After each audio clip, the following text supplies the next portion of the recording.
بسم اللہ الرحمن الرحیم۔ السلام علیکم دوستو۔ حضرت محمد مصطفیٰ صلی اللہ علیہ وآلہ وسلم اور حضرت جبرائیل علیہ السلام کا مکالمہ ایک ایسا روحانی لمحہ ہوتا ہے جو امت مسلمہ کے دلوں کو جھنجھوڑ کر رکھ دیتا ہے۔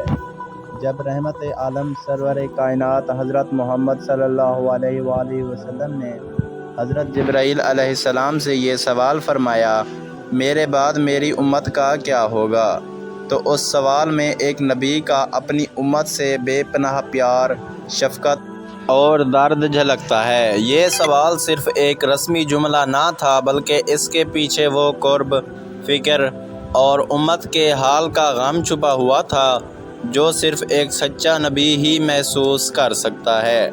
رحمت للعالمین کو اپنی امت سے اتنی محبت تھی کہ وہ ہر وقت ان کی بھلائی، ہدایت اور نجات کے لیے دعائیں کرتے، آنسو بہاتے اور رب کے حضور التجائیں کرتے۔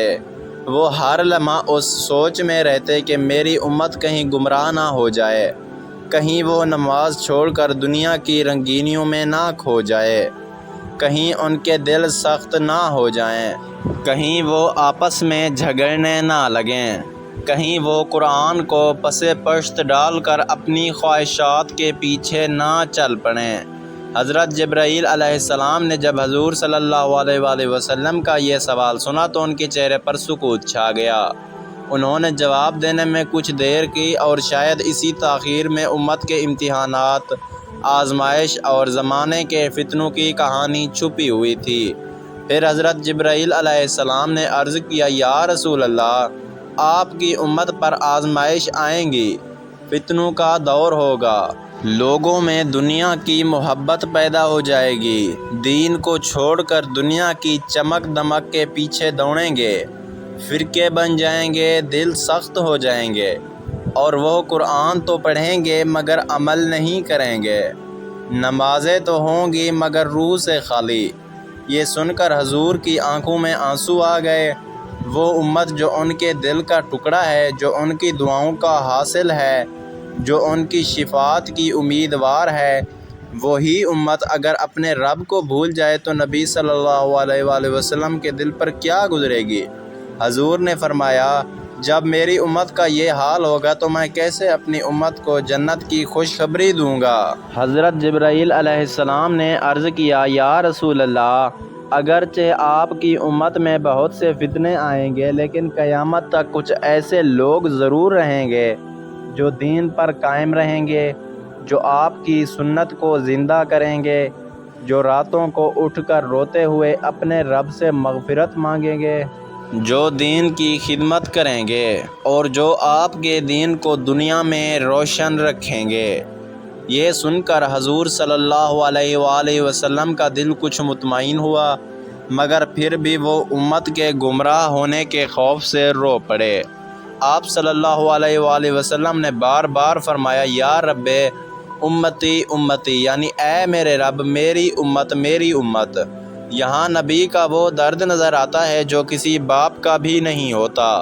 یہ الفاظ قیامت تک کے لیے ہمارے لیے پکار ہیں، ایک آواز ہیں جو ہمارے دل کو جھنجھوڑتی ہے کہ ہم کہاں کھڑے ہیں، ہم کس راہ پر ہیں، کیا ہم واقعی اس امت کا حصہ ہیں جس کے لیے نبی صلی اللہ علیہ وآلہ وسلم نے راتوں کو روتے ہوئے دعائیں مانگی۔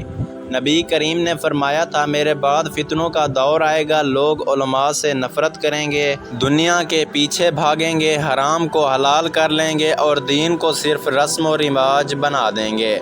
لیکن ساتھ ہی یہ بھی فرمایا کہ میری امت کا ایک گروہ ہمیشہ حق پر قائم رہے گا اور قیامت تک قائم رہے گا۔